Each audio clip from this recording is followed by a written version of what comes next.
noite, queridos irmãos. A origem do espírito se perde no tempo. Deus criou o espírito e destinou ao desenvolvimento e à perfeição. As suas capacidades foram sendo desenvolvidas gradativamente. Da atração, a sensação, a percepção mais grosseira, os instintos, o pensamento fragmentado, as emoções. À medida que foi se desenvolvendo, o ser foi se tornando mais complexo e aquelas capacidades foram se aprimorando gradativamente.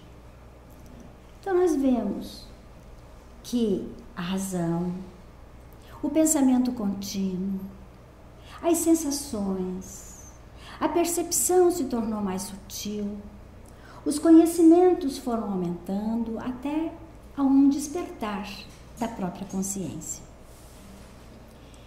E isso tudo registrado no nosso psiquismo, que é um bem inalienável do ser, que trazemos sempre, porque é uma conquista.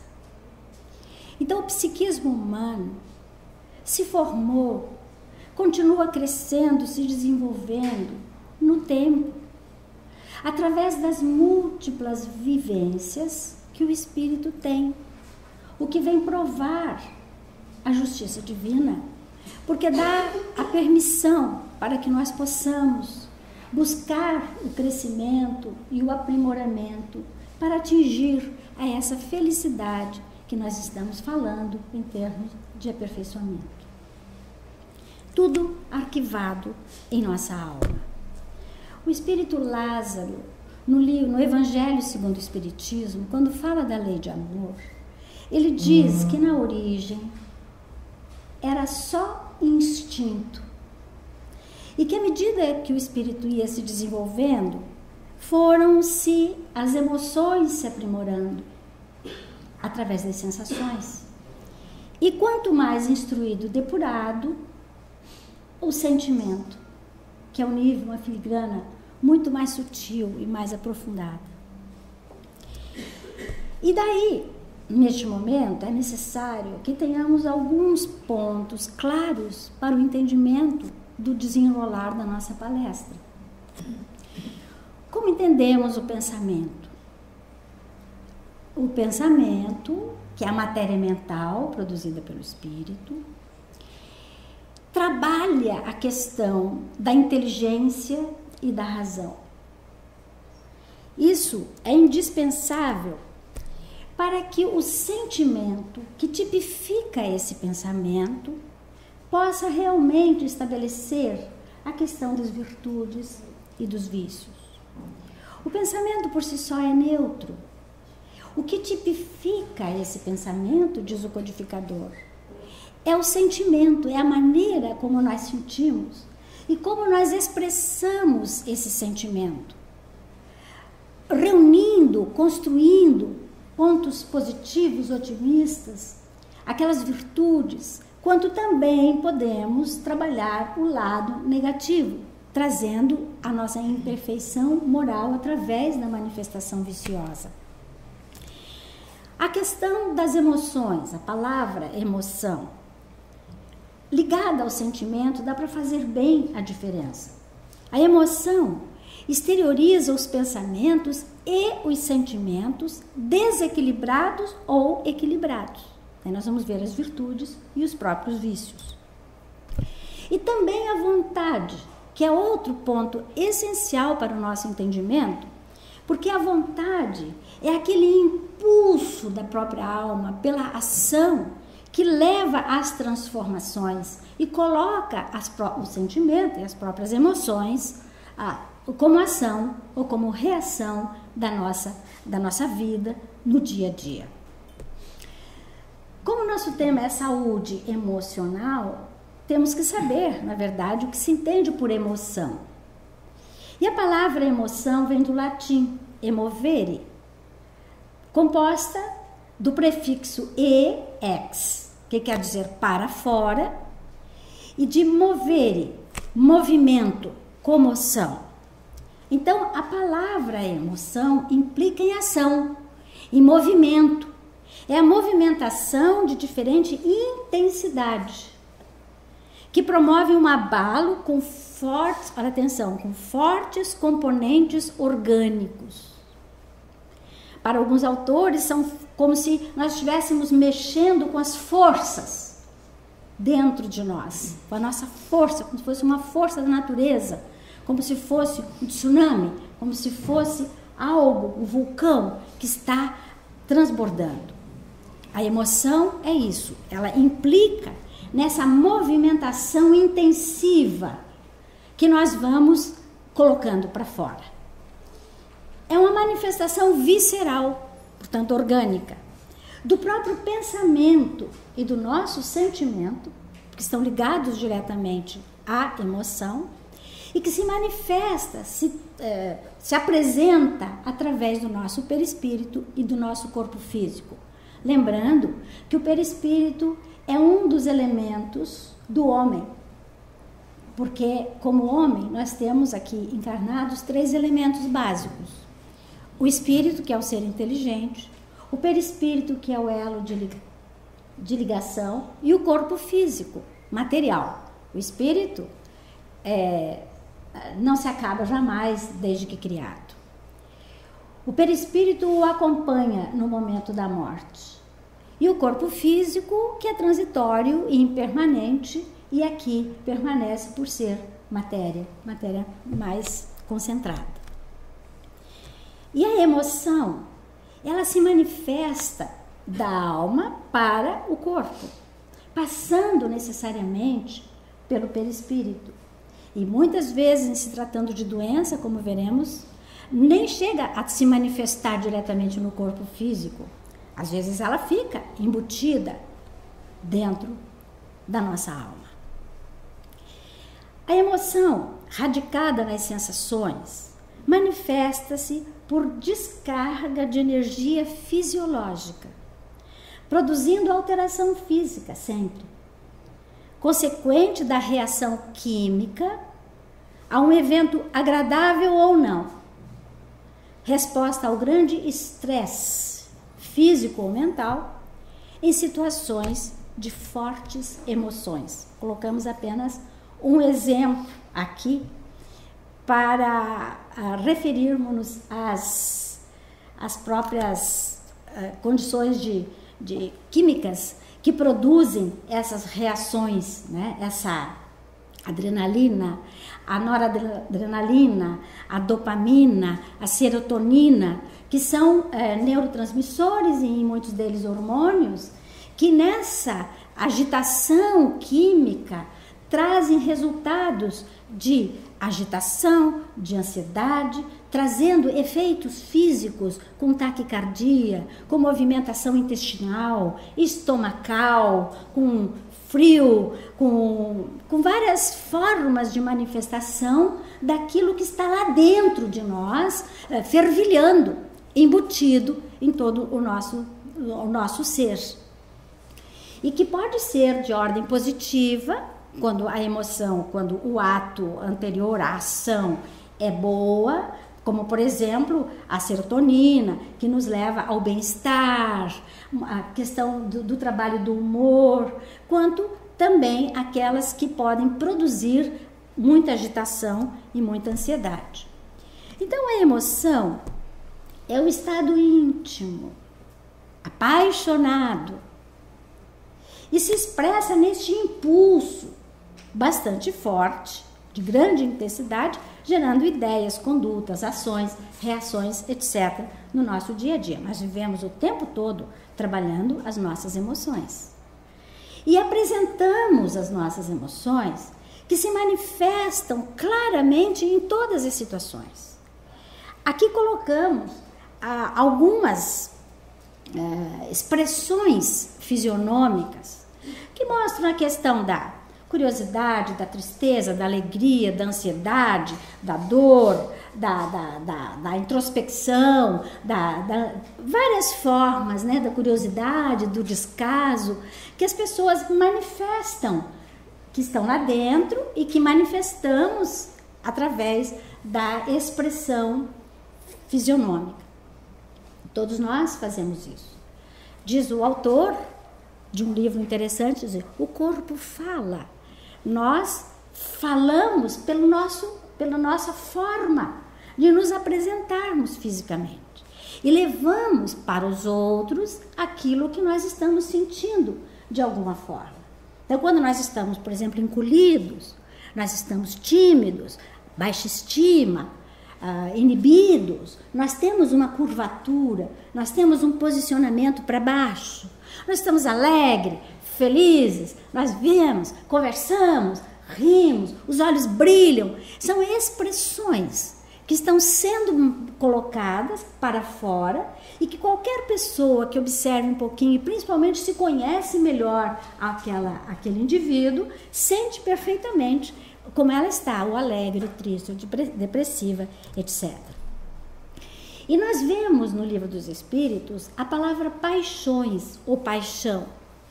Na questão 908, a expressão é a seguinte, comparando as emoções com as paixões, como aparece. Então, as paixões são como um corcel.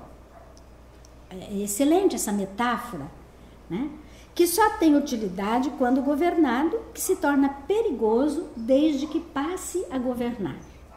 É bem a questão que nós estamos tratando hoje, das emoções. Porque as emoções são manifestações do nosso pensamento, do nosso sentimento, mas elas não nos podem dominar. Nós é que temos que dominar as nossas emoções. Sempre. Hoje, se fala muito na questão da mente emocional e da mente racional. Historicamente, se sabe que sempre se deu muita importância à questão da mente racional, do QI, do quociente intelectual, que dominava, que marcava desde os concursos, desde da escolha para um trabalho, sempre a questão intelectual. Com o tempo, começou a se observar que somente o desenvolvimento da inteligência não era totalmente suficiente. As pessoas, às vezes altamente instruídas, com muitos conhecimentos e com uma bagagem muito grande de determinado conteúdo, quando ela tinha que enfrentar algumas situações práticas da vida, ela tinha dificuldade, porque ela não conseguia trabalhar as suas próprias emoções. Ela era atraída pelos seus sentimentos e pela forma de manifestação desses sentimentos.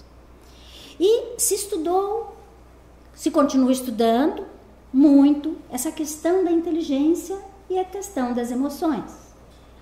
Fazendo uma comparação entre a mente racional e a mente emocional, sabemos que a mente racional ela é muito mais centrada, no sentido de que ela reflete, é mais objetiva, vai diretamente ao ponto, hoje se usa muito a palavra pontual, ela é lógica, analítica, diante de um fato pondera, pensa, verifica prós, verifica as contras, e por isso mesmo ela é mais lenta, ela é um pouco mais demorada para dar respostas que são solicitadas.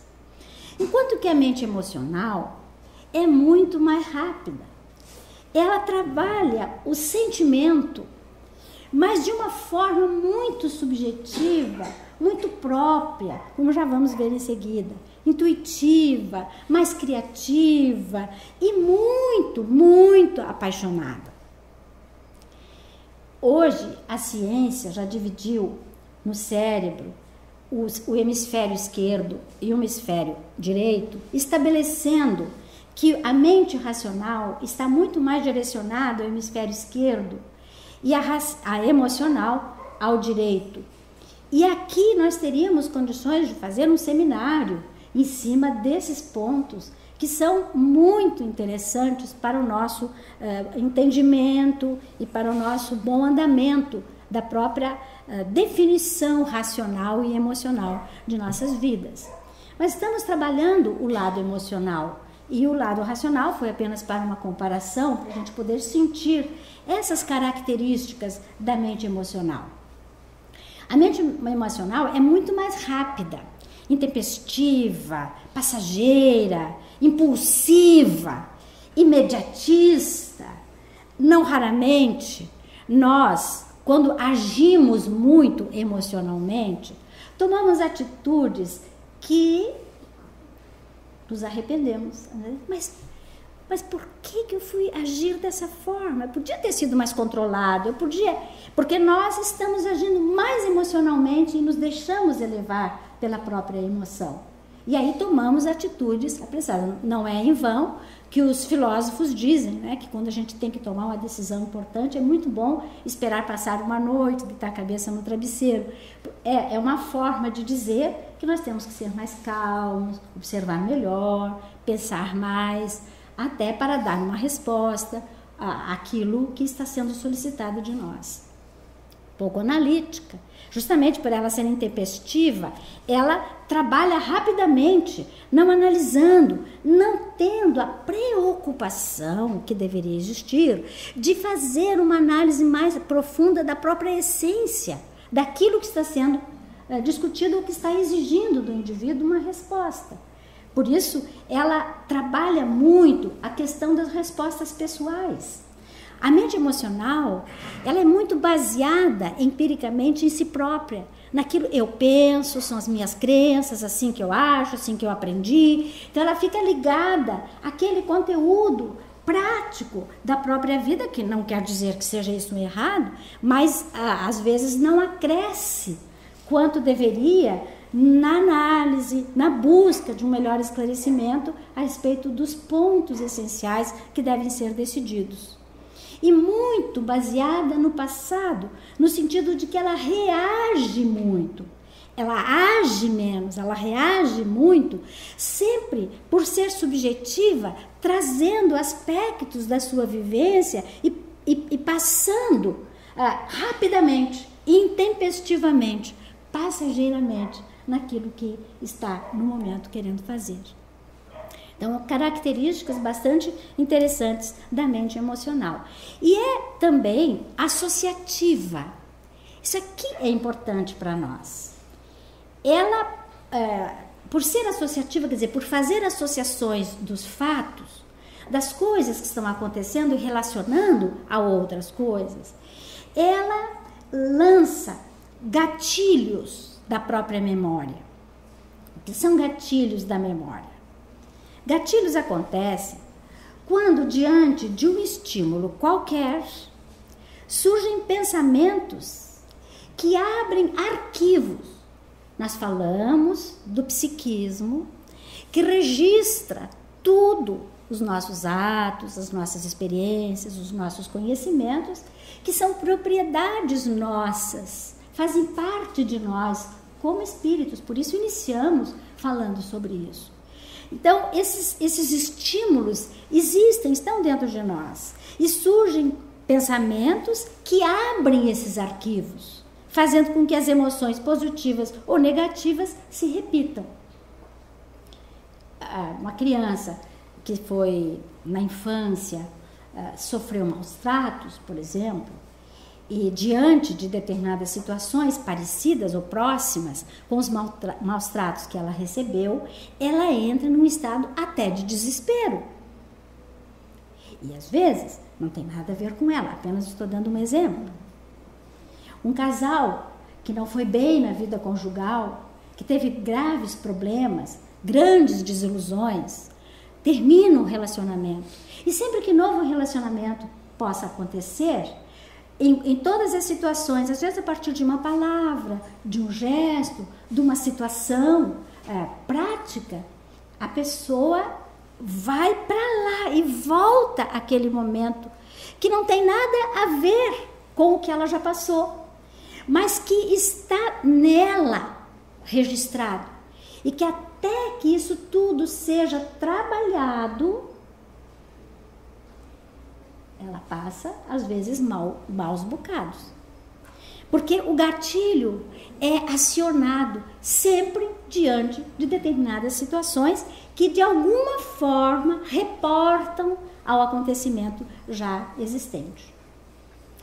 E feridas emocionais acontecem. Isso é uma tecnologia da própria psicologia, tanto o gatilho da memória quanto as feridas emocionais. O que são feridas emocionais? Memórias que fazem disparar as mesmas emoções ou emoções equivalentes às experiências vividas no momento dos acontecimentos negativos.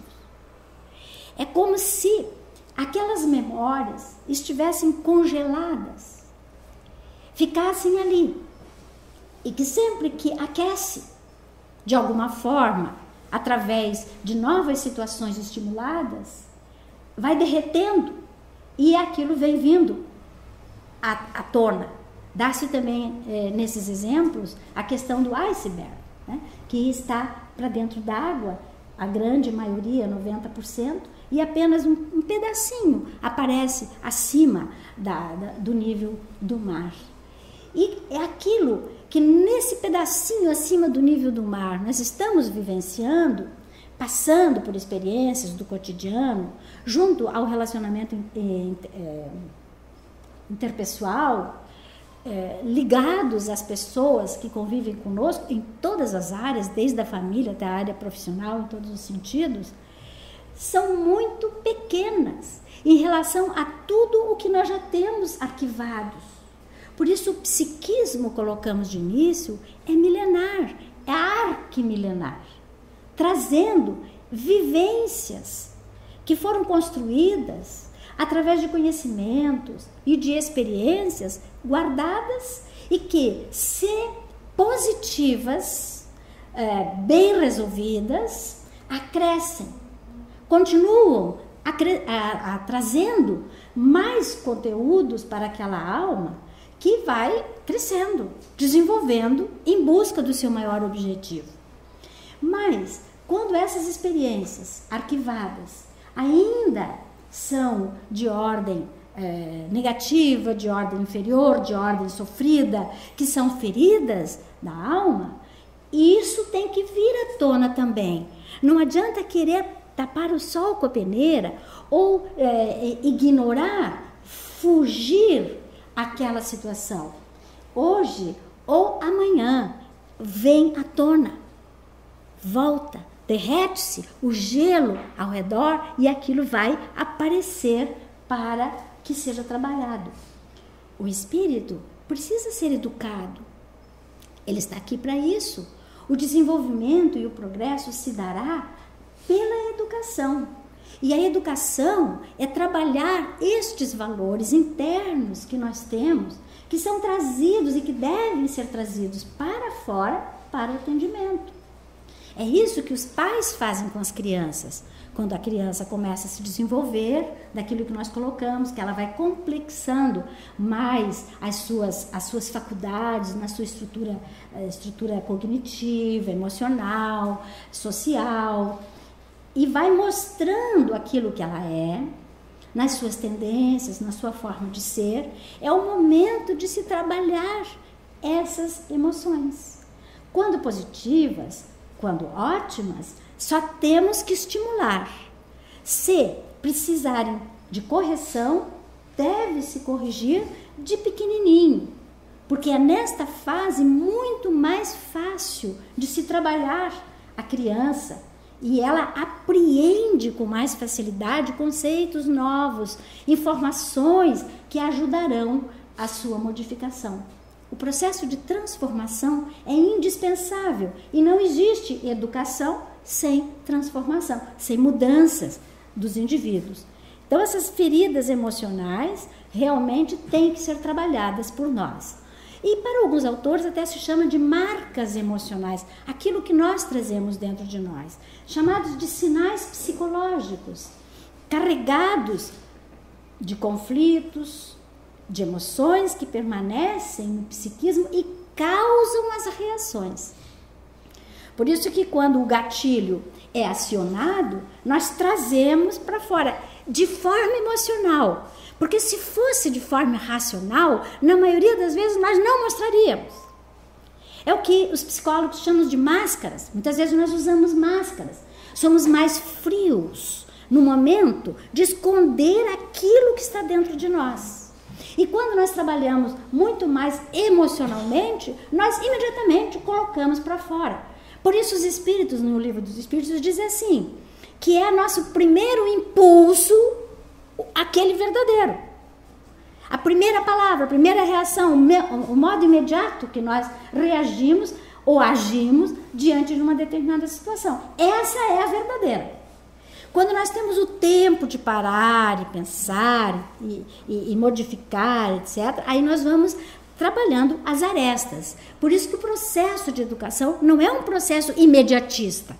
Ele é um processo a longo prazo, porque ele exige de nós este trabalho de se trabalhar das arestas, de ir polindo devagarinho. Não é uma coisa assim rápida. Você traz uma orientação a uma criança, você trabalha num grupo de estudo, você está dando uma aula na faculdade, você está conversando com um amigo e mostra determinadas arestas que precisam ser trabalhadas e não espere uma resposta imediata à sua sugestão. A pessoa tem que entronizar dentro dela, interiorizar através de outros conceitos, crenças e tudo que ela tem, para que ela possa decodificando esses conhecimentos e aquilo que você acrescentou a ela, ela possa, raciocinando, aceitar ou não aquilo que lhe é colocado. É assim que nós vamos trabalhando. E esses conflitos que nós temos em nós ainda, muitas emoções exacerbadas, compulsivas, têm que ser trabalhadas para que nós possamos realmente nos educar. Daniel Goleman, no seu livro Inteligência Emocional, um dos primeiros que saiu a respeito da questão das emoções ou da inteligência emocional, ele diz: o homem é um feixe de emoções. E diz ele que nós somos muito mais emocionais do que racionais. Então, o estado de espírito tem efeito imediato. Vimos aquelas nossas caretinhas ali na questão das emoções, né? Tem efeito imediato sobre o físico, toda a emoção. E uma influência muito grande na nossa saúde. Por isso, hoje se diz que a maioria das doenças são psicossomáticas. É a mente agindo sobre o soma. Soma aqui no sentido de corpo físico. Doenças são psicossomáticas. E essa frase muito interessante do Goleman, ele diz assim: a mente e o corpo estão intimamente ligados e a sua interação exerce a cada segundo uma profunda influência sobre a saúde do corpo. Atitudes, crenças e estados emocionais que vão do amor à compaixão, a medo e raiva, portanto, emoções de ordem positiva e emoções que devem ser trabalhadas, podem desencadear reações em cadeia. Olha o gatilho, que afetam a química do sangue, a frequência cardíaca e a atividade de cada célula do sistema orgânico. E o nosso querido espírito amigo André Luiz, na maioria das suas obras, ele deixa muito clara a importância da nossa mente agindo diretamente sobre o nosso corpo, criando doenças ou criando a saúde, porque ele também se refere à questão das células. Cada pensamento gera uma emoção, inegavelmente. E cada emoção mobiliza um circuito hormonal que terá impacto nos trilhões de células que formam o organismo. Diz o Dr. Itzig, professor de biogerontologia, um professor americano. que agora estão estudando muito essa questão da inteligência emocional, da mente emocional e a influência dessa mente sobre o corpo físico. Cada pensamento gera uma emoção que gera um circuito de ações. As células obedecem a um comando mental, desencadeando saúde ou doença, de acordo com a direção atribuída à vontade. Por isso nós colocamos antes a importância da palavra vontade, da ação, porque a vontade é que nós impulsionamos para que a ação possa ocorrer. Eu penso, e à medida que vou tipificando esse pensamento, através dos sentimentos que já conseguimos adquirir, impulsionamos a forma exteriorizada desse pensamento e desse sentimento através da vontade. E as células são como partículas mínimas do nosso organismo, guiadas e direcionadas pela forma como nós agimos mental e sentimentalmente. Quando, diante de uma situação difícil, nós temos o equilíbrio de mantermos a calma, pensamentos mais serenos, ações mais racionais, pensando bem, fazendo os prós, fazendo os contras, nós estamos mandando para o nosso sistema essa mesma serenidade, essa mesma calma, que mantém o sistema imunológico em tranquilidade. O processo inverso é verdadeiro. Quando nós ficamos muito agitados, ansiosos, não pensamos, vamos daqui, vamos de lá, e você que pensa, porque não é com você? Porque existem pessoas que agem assim. E nessa ansiedade, nessa agonia que ela vive, ela manda esse mesmo teor vibracional para as células. E aí começam aquelas células geradoras das doenças. Sejam elas mais graves, menos graves, de acordo com o teor do nosso problema, do nosso pensamento, da nossa forma de ser e dos nossos méritos, que como espíritos nós já temos adquiridos ou das nossas provas que teremos que resolver. Então, quando as nossas emoções são desequilibradas, motivadas pelo estresse, pelos conflitos de ordem psicológica, conflitos de ordem social, conflitos de ordem de relacionamento entre as pessoas, que se revelam, inclusive, nas atitudes cotidianas nas relações interpessoais.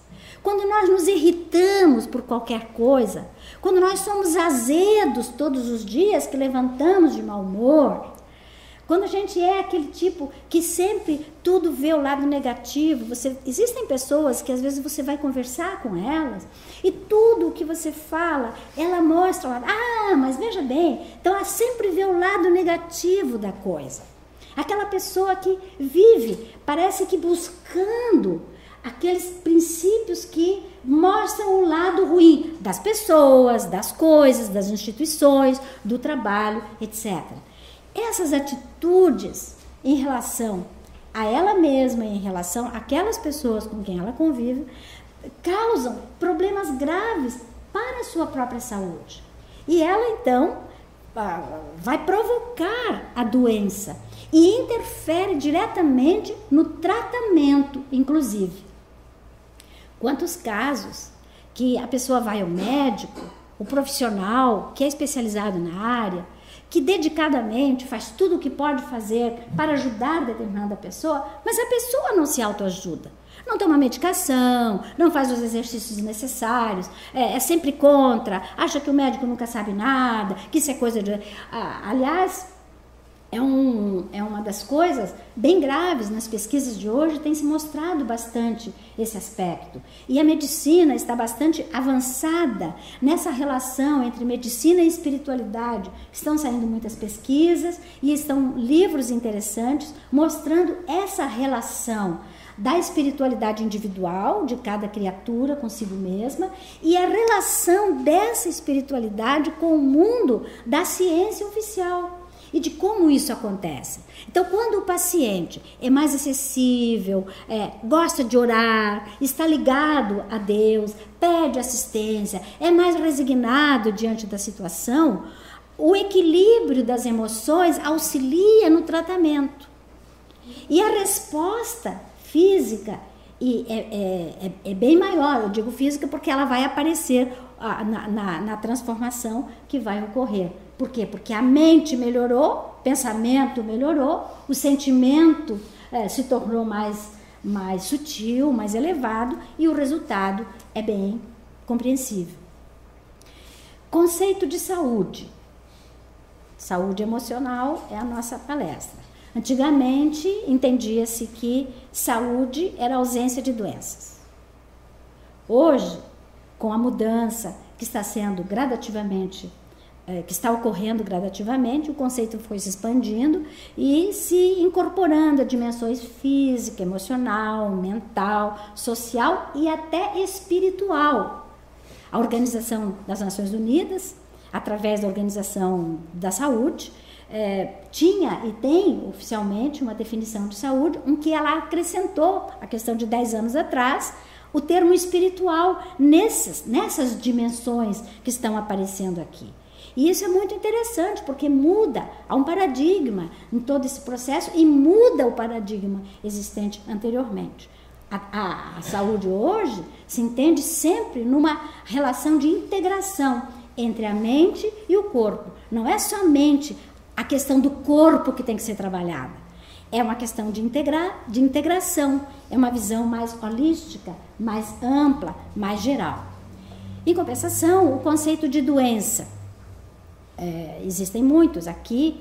Eu achei interessante esse que fala que a alteração ou desvio do estado de equilíbrio do indivíduo, olha, interessante, seja em nível molecular, corporal, mental, emocional ou espiritual.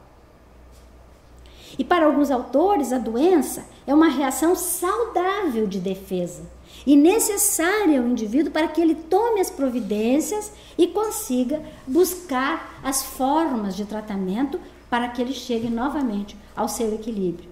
Por isso se diz que não existem doenças, existem doentes. Na verdade, não é o corpo que está doente. Quem está doente somos nós, é a nossa alma, somos nós que, diante das situações desequilibradas, passamos via perispírito para o corpo físico e se manifesta a doença que vai ser detectada pelos profissionais. Existem muitas pessoas que vão ao médico, fazem baterias e baterias de exames e ficam descontentes porque não apareceu nada. Porque ela diz, eu fiz tudo quando foi exame, não aparece nada. Se você queria que aparecesse, melhor assim. Porque não chegou ainda ao corpo físico. Ela está aqui, ela está sendo trabalhada internamente. Ainda há tempo de resolvermos essa situação melhor. Por isso que a doutrina espírita coloca dessa forma a gênese das doenças. Ela diz que existem 3 níveis, basicamente. Começando pelo nível espiritual, que é o estágio inicial da doença. Quando há o desequilíbrio do espírito. Sempre vai sair a doença a partir de um desequilíbrio nosso.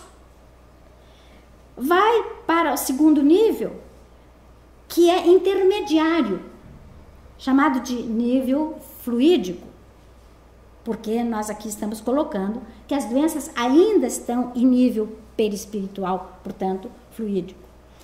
E terceiro, o nível somático, do corpo físico, onde as doenças já se manifestam fisicamente. Mas elas começam lá na nossa cabecinha, na nossa mente.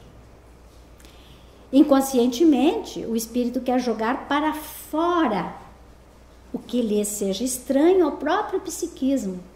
É aquele sinal de defesa que falamos há pouco e que é normal na doença. E a doença é uma espécie de escoadouro das imperfeições. A doença não é uma coisa ruim. Ela é uma educadora para que a gente aprenda a trabalhar a si próprio. O Dr. José Carlos de Luca, no livro Médico Jesus, ele diz que a doença não é uma inimiga a vencer. É uma professora com quem temos muito a aprender.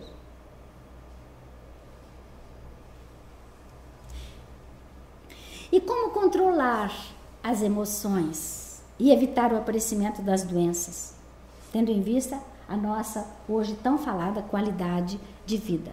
Como controlar as emoções? Primeiro, atitudes positivas diante das circunstâncias. Procuremos trabalhar a nós mesmos, evitando fazer tempestade em copo d'água, dando a real dimensão do problema apresentado e não extrapolando compulsivamente situações que mostram aquilo que vimos nas características das emoções, que são muito subjetivas, que são muito nossas e que não estão sendo trabalhadas. A indicação é de que nós possamos ter atitudes mais positivas, mais dosadas, de bom senso diante das situações. Não permitir que pensamentos negativos se enraizem na mente e, consequentemente, gerando emoções semelhantes. Se nós temos pensamentos otimistas, temos que trazer os pensamentos otimistas para frente. Buscar uma forma de atender às nossas dificuldades de forma otimista. E não trazendo constantemente uma emoção negativa que judia do próprio indivíduo. Identificar as feridas emocionais, aquelas memórias que nós estamos trazendo, que vão aparecendo gradativamente, para buscarmos a raiz do problema. Verificar as nossas crenças, as nossas culpas, as nossas frustrações, como é que são? Como é que eu penso na vida a respeito de determinada coisa? Às vezes o foco do meu pensamento não está de acordo com um pensamento mais generalizado ou mais espiritualizado, ou ele é muito negativo, precisando de um arranjo para que nós possamos equilibrar e termos uma resposta positiva emocional. Ciúmes, medos, atividades, lugares, pessoas, tudo isso interfere, identificando as nossas próprias feridas emocionais. Temos que buscar essa forma de reestruturar os pensamentos e mudar a forma de interpretar os acontecimentos. E isso só vamos conseguir quando nós formos mudando a nossa forma de pensar. Trabalhar mais a questão da gratidão, do respeito, da atenção para com os outros, da aceitação às situações que fogem pelos nossos dedos, fogem ao nosso controle. Quantas pessoas, por exemplo, que diante da morte não aceitam uma situação posta.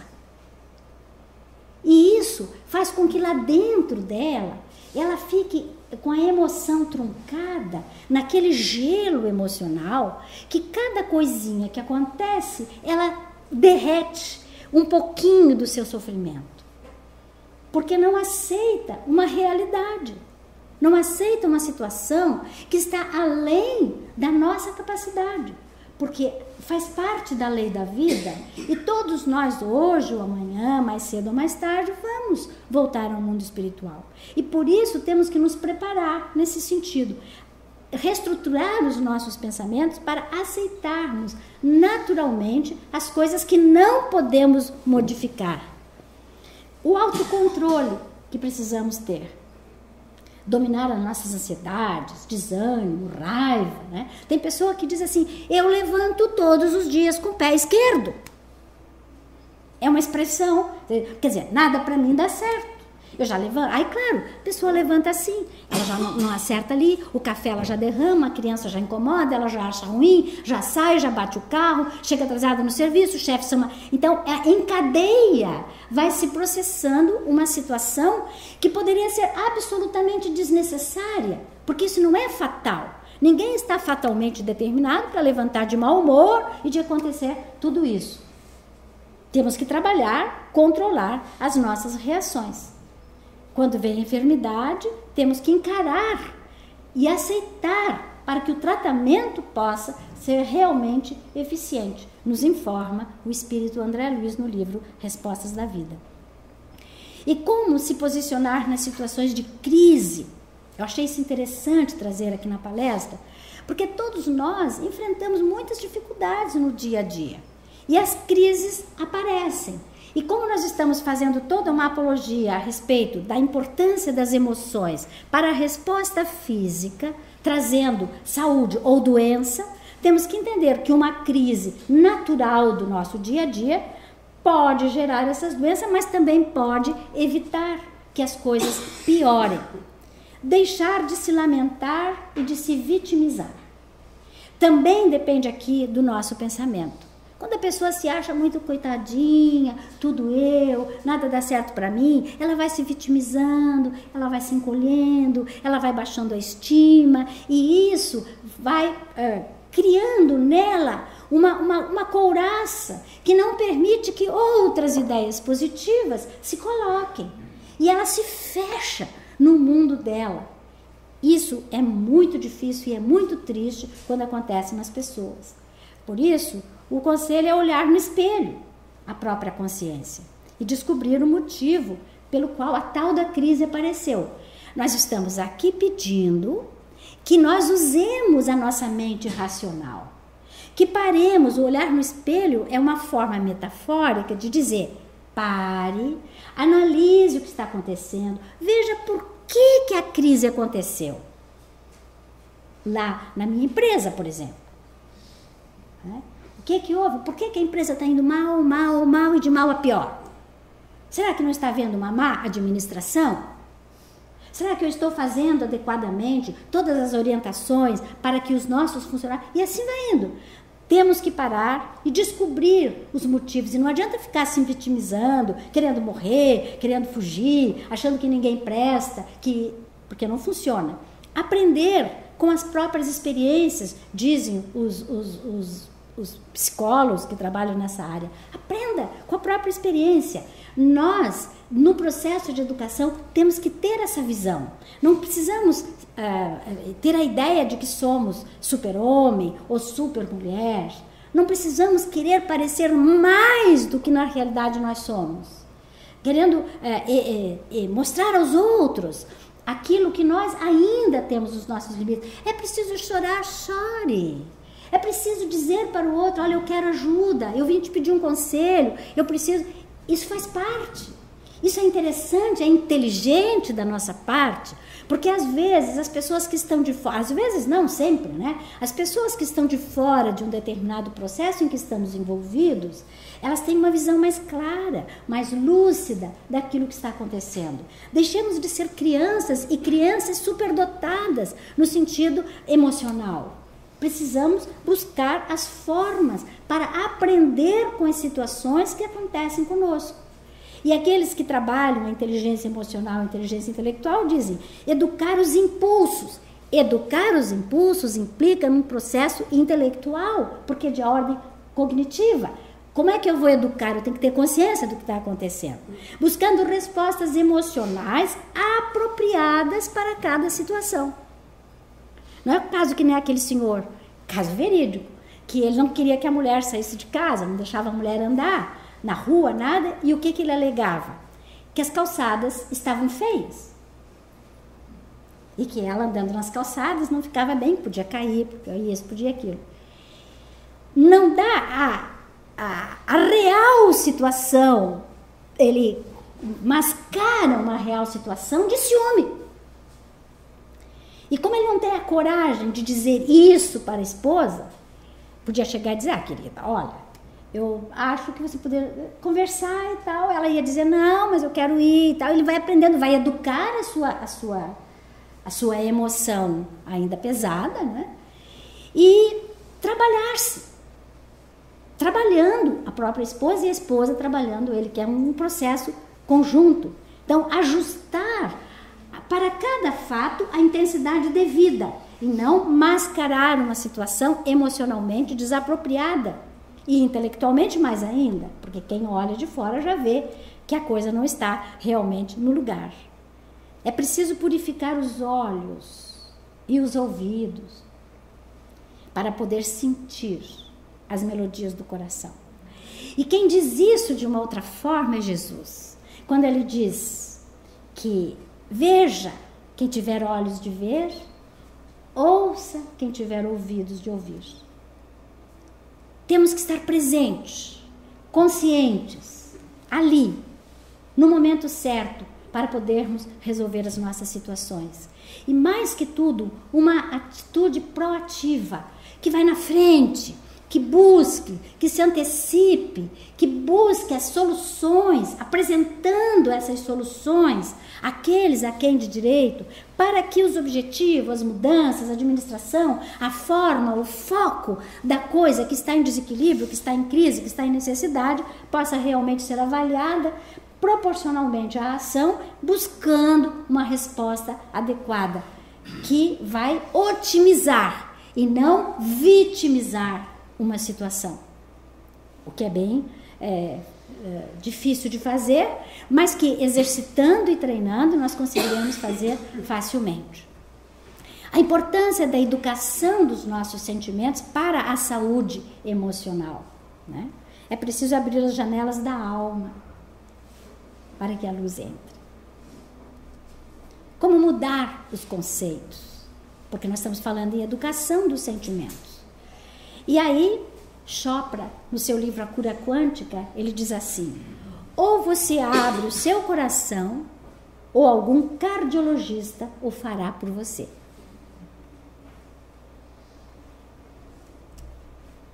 Que processos são indispensáveis para isso? Primeiro, o autoconhecimento. Nós não podemos fazer nada sem buscar se conhecer, se autoconhecer. Quem sou eu, na verdade? O que eu penso, o que eu sou, como é que eu ajo, como é que eu reajo, como é que na minha vida eu costumo fazer, como é que eu trabalho com meus filhos, com meus netos, com meu marido, com minha mulher, com as pessoas. Quem sou eu? E já lá, na época da antiguidade, a frase tão conhecida, tão famosa, tão falada atualmente, que ela ressurgiu novamente e tão ainda pouco trabalhada por nós, o conhece-te a ti mesmo, condição indispensável para o nosso crescer, para o nosso desenvolver, para o nosso aperfeiçoar.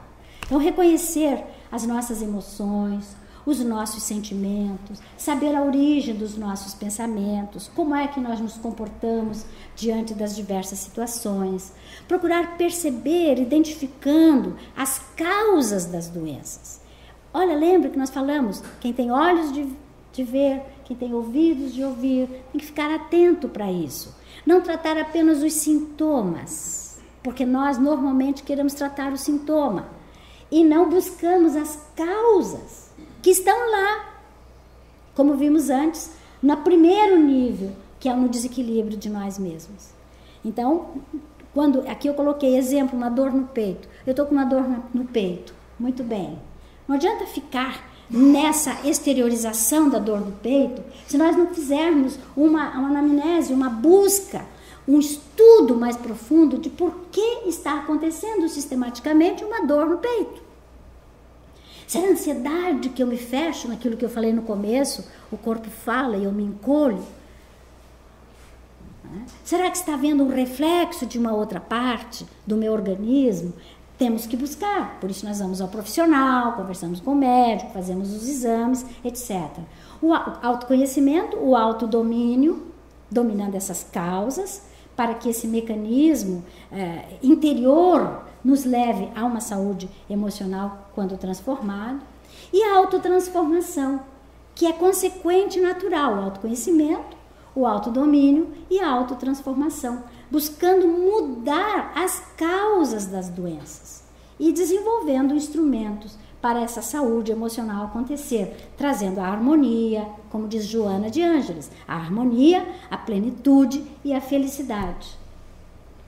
São 3 palavras sequenciais que vêm nesta ordem, mas que indispensáveis para a nossa mudança e para o nosso tratamento. Existem vários segredos que os senhores poderão ler aqui, que talvez não fosse nem necessário colocar, mas acho que se a gente está falando num equilíbrio emocional, é interessante trazer aquelas ações, aquelas virtudes que nos ajudam a esse equilíbrio emocional.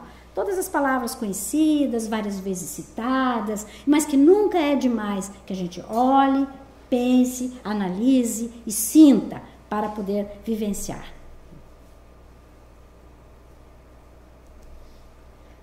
cura é sempre uma autocura. Sempre autocura. Não existe aquela história de que foi curada de fora para dentro. A cura real somente acontece do interior para o exterior. Porque nós falamos que a causa e o estágio inicial está no espírito, no desequilíbrio desse espírito. Quando ele começa a se equilibrar e vai levantando, ele vai também promovendo a cura. É sempre do interior para o exterior. Claro, precisamos do auxílio exterior. Assim como a educação é de dentro para fora e também existe de fora para dentro, tem que existir. Mas é sempre cada um que se autocura. Senão, não há possibilidade de ninguém nos auxiliar. Quando o paciente se ama e passa a amar o seu próximo, aí se dá a cura real. E isso está dito no Evangelho. Todo o conteúdo evangélico e todos os ensinos de Jesus aconteceram direcionados para a autocura, para a autoanálise, para a autotransformação. Todo o trabalho de Jesus é transformador, educativo. Por isso, ele nos apresenta vários remédios, que eu selecionei aqui 3 indispensáveis: o perdão, a fé. Em todos os momentos ele dizia: tua fé te curou. Quer dizer, você precisa estar ligado, conectado com o ser superior e ter a confiança nesse ser superior. Senão você também não sabe perdoar. E o maior de todos os sentimentos, o mais sublime, o mais elevado, que é o amor. Através do amor, Jesus nos colocou todos os mandamentos. Ele disse: tudo o que existe se resume numa única frase: amar a Deus sobre todas as coisas e ao próximo como a si mesmo. Se nós nos amamos, se nós gostamos de nós como seres que fomos criados por um Pai amoroso e que temos dentro de nós esse germe da amorosidade, nós estaremos no caminho, ou nós já estamos, se já estamos fazendo isso, no caminho correto para a autocura. E certamente poderemos sair desse mundo em que estamos vivendo um dia para um mundo melhor, onde já não existirá mais tantas mazelas de ordem de violência, de dor, de sofrimento que nós temos aqui, ainda aqui na Terra, promovida ou por nossa forma de ser, de pensar e de agir. Depende de nós essa mudança total que está ocorrendo e que continuará ocorrendo à medida que nós estivermos entendendo tudo isso. Perdão, fé e amor. Um grande abraço para todos. Muito obrigada.